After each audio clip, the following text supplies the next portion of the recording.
All right, guys, what's up? Today I wanted to discuss a little bit about, training methodologies and how we approach training. I think that it's very easy to get it wrong. Even when you're experienced and doing it a long time, you kind of forget, what the goal is. And for me, I think the goal is always trying to learn and get better. And, and there's certainly a time for winning. We definitely want to do that and test our competitive spirit and test our techniques out for sure. But what I find with guys that have plateaued, let's say in Brazilian Jiu-Jitsu, for example, for a long time, and they feel like they're not getting better, or if I notice that a certain student isn't getting better, they're not making improvements, it usually comes down to their inability or maybe like them being uncomfortable with a certain position. And you have to be willing to sit with a certain position and work it. That's why I think like positional sparring is super important. So a lot of time people will learn some new things and just go back to doing what they do well or what they do best, or going to positions that they're comfortable with. And these are kind of patterns that we can all get caught into. Like, I do this in regular life, right? It's like certain things that I'm just used to doing, and I'll go and do that thing, as opposed to being like, all right, is this the right answer? And how can I evolve? And how can I do this differently and do it better and expand my awareness, expand my game in a different way? And again, eventually your training partners or your competition, if you're a competitor or a fighter or whatever, they'll figure you out. And you kind of want to be that enigma to people. If I can figure out your patterns, what you're doing, where you're going to be, how you do it, the more I know about you, the easier it is for me to deal with you. So I think, and not to say that you want to be that person who collects millions of moves and has a ton of moves. Like, no, not necessarily, but you need to be able to explore a lot of different positions. And I think you should focus on one position for a while. After you feel like you have a good handle on it, you go out and develop it through positional sparring or through your regular sparring. And then you kind of move on to another position, right? And obviously we do this with jiu-jitsu in general. But what I find is I see even, experienced black belts, they come out and they do the same 3 or 4 moves every single time. Now, they may be great at it, right? But they're not necessarily getting better. They're just really good at those few moves.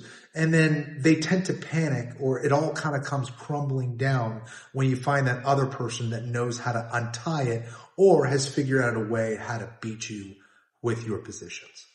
Right. And then there kind of is that thing like, well, now I'm going to avoid that person. That person has kind of figured me out, and I'm going to keep doing these same 3 or 4 moves from these different positions against these other guys who don't know my game. And that's not necessarily a way of improving long term. That's something I notice. And the other thing is like, you have to be comfortable with, trying to let the technique work for you. Like I try in the beginning to do things without strength. I try to take my physicality out of this. And, I've talked about this in some other videos that you guys can check out. But taking the physicality out of what you're trying to do first and let the technique work first, I think is a more courageous way of approaching it, and also a better way of developing actual technique. Then once you have that technique, then maybe injecting back that physicality, that flexibility, that strength, that speed, whatever, into the move. Now it's that much more powerful if you want it to be. But as we're learning things that are super technical, let's say like, golf is a super technical game. Like a lot of the power is kind of taken out of it. Certainly it can help, with certain things with like, driving the ball really far and things like that. But, it's such a technical sport that your mechanics are going to have to be really, really good. And the same thing goes for jiu-jitsu. And, we've all gone against that person that is smaller, weaker than us, but still kicks our butt because, they know the positions better and they are just more technical than us. So, size and strength definitely helps. But if you're really trying to learn the art of jiu-jitsu, you have to be aware of kind of shutting certain things off and really trying to focus on the technique itself and getting it to work for you. And again, sitting with certain positions that may not be comfortable. And no one likes getting beat up on. No one likes kind of being confused and like unaware of what to do in the beginning. But that's just a process of learning. Like we're constantly doing that in jiu-jitsu, and kind of letting go of that control aspect of like, all right, I'm not really great here, but I'm going to try to work it. I'm going to force myself to work it. Like those are the people that are going to get better and better and better with their jiu-jitsu, and probably with like other aspects of their life as well. So if you find that you're, hitting plateaus or not improving, ask yourself if you're really trying to explore new positions and if you're forcing yourself to actually learn the technique.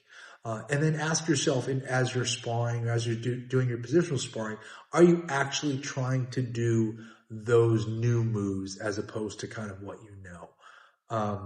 And we're all going to have our certain specialties and our strengths of what we do. But if you are trying to constantly advance in this sport and come up with things that are different and that are going to be confusing for people, and if you want to be that enigma on the mat that's like, I don't even know how to approach this guy because everything he does, he's got an answer for everything, or he's got a counter to everything I do. Like that's the guy you kind of want to be out there. The more positions that you explore, the more familiar you're going to be with jiu-jitsu. And also like the less tension you're going to have in your body, the more efficient you're going to be. And if you're efficient, you can repeat it over and over and over again. And that's super important. And I think that just helps your overall, character as you're learning, the art. It's just there's less fear involved. You're not going to be as panicked, and all that stuff. So, separate when is the time for you to win and when is the time for you to learn. Because it really could be a huge impediment to your evolution, as a martial artist, or to whatever you're doing, whatever it is that you're learning. So I would say just be aware of that and be comfortable with the uncomfortable as much as possible. Sit with those positions, try it, work it, ask questions, go back, do it again, as frustrating as it may be. Try to break those patterns that may be holding you back as well. So, thinking about what you're doing, how you're doing it is super important. I think I definitely had a curiosity to learn as much jiu-jitsu as possible. But I have gone through certain periods of my career where I was trying to be a trickster. And I had certain moves that I wanted to learn that like I wanted to have in my back pocket, like just in case. And that's fine. That's okay to do that as well. But eventually people are going to try to figure those things out. And at a certain point, you think about like, do I want to be a trickster, or do I want to be like a universal master? Do I want to be a guy who really knows grappling, or I'm just good at certain moves? And when you're just good at certain moves, it's way more limited. And I also think it's like more memory based. I think that like, if I'm navigating through an environment, I think of knowing a bunch of moves, like, putting imprints into the snow and kind of memorizing where you're placing your foot and then kind of copying where I'm placing my foot, as opposed to being in an unknown environment and knowing where to go every single time and knowing where, north, south, east, and west is, at all times. So being able to navigate unknown territory is the difference between like a universal master and say like a trickster. And the problem is that like being a trickster is super alluring. It's something you kind of, it's kind of an easier path, and you can definitely have a lot of success with it. But, success can be a liar in a lot of ways. Just because you're having a certain amount of success, doesn't mean that you're necessarily doing the right thing. And I guess I'll equate it to this, like, in my area of Massachusetts and New England, I was a big fish in a small pond.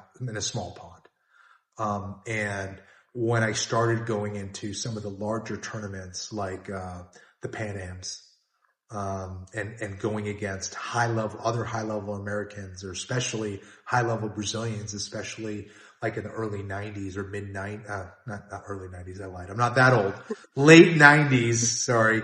When I was doing the Pan Ams, like, I found out real quick that like my little game that worked against all those guys in New England, it was good, but didn't work against these guys. It was just a completely different level. And a lot of that has to do with, going against better competition. A lot of times you just don't know if you're that good or not because you're not going against high level competition.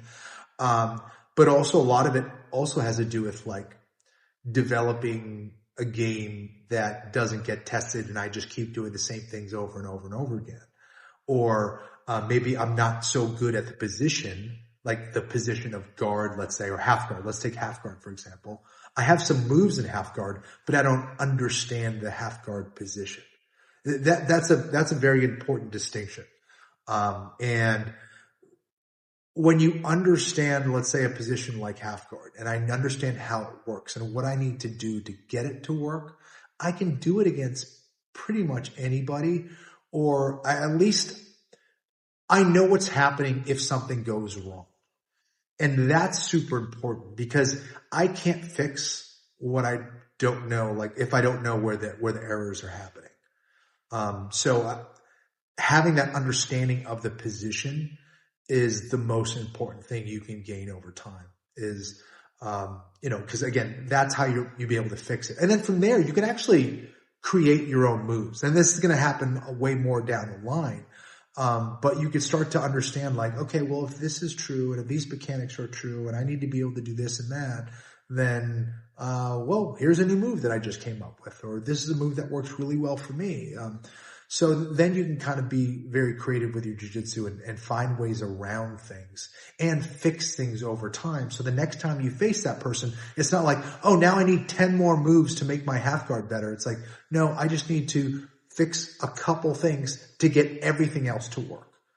Right. And the other thing, and related to that, if I have, 3 moves that are really good, but if I'm not able to connect them, or if I'm not able to like put them into other positions, then I'm just kind of like, I'm just hoping that I just catch someone in a trap.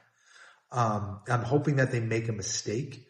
And when you go against really good grapplers, they don't make mistakes. You're going to have to force them into certain positions, initiate certain positions, and understand what happens if they shift their base here, left, right, up, or down, not for moves, but to be able to untie what they're doing and then get the upper hand on them.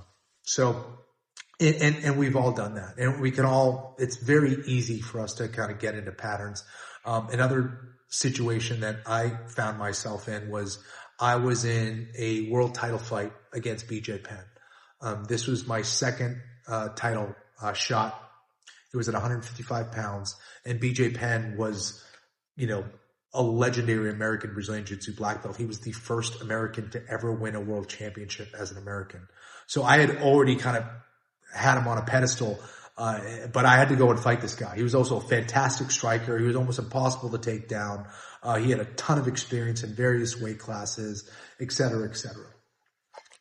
And and there was a lot of things that didn't go great with the camp, but the fight itself, he ended up getting me with a rear naked choke, something that I'm good at, that I'm kind of known for. And, as I was, kind of thinking about the fight and talking with some of my coaches about it, my brother in particular, Keith, he asked me, he's like, hey man, when's the last time you had someone on your back? And I was like,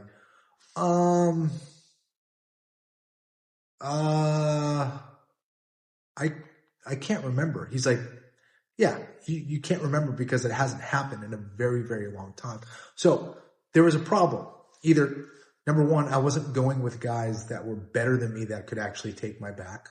That was part of the issue. But the other problem was I wasn't even putting myself in that position and training it. Right. So I was thinking about all the things that I was going to try to do to BJ Penn. And I was certainly thinking of certain defensive things that I needed to be aware of. No question about it. But one thing I overlooked that really ticked me off was the rear naked choke. Something that I was good with offensively, but completely ignored. BJ Penn was really good with the rear naked choke as well. He had caught Matt Hughes, 170-pound world champion, with it. Had defeated Matt Hughes for the world championship at 170 pounds. And I thought that, well, that was Matt Hughes. He's not really that great at jiu-jitsu, maybe. He's not going to catch me with it. Right. So it's like little things like that where you can overlook certain things. You can underestimate certain people, but I'm not sure it was underestimating. I probably held BJ Penn way too high on a pedestal. But what it was me not training in a certain position and me getting caught in patterns and doing what was comfortable and not uncomfortable. And it was after that fight where I really started working on a lot of different defensive aspects of my game. And there's always things to improve on. It didn't mean I was, perfect as a defensive fighter after that, but I definitely felt way more comfortable after that. I was working back escapes. I was working mount escapes. And, that was one of the ways that I had to learn a hard lesson to understand that, of not getting caught in patterns, learn, constantly evolve, and push yourself. So if you guys want to come out and train, I've been teaching over here at A&R Tactics in Charlotte, North Carolina. We've been doing a lot of no-gi techniques and MMA techniques in particular. We do a lot of self-defense stuff. We do some weapon retention things and disarms and different things like that, and kind of work a bunch of different stuff that's been a lot of fun.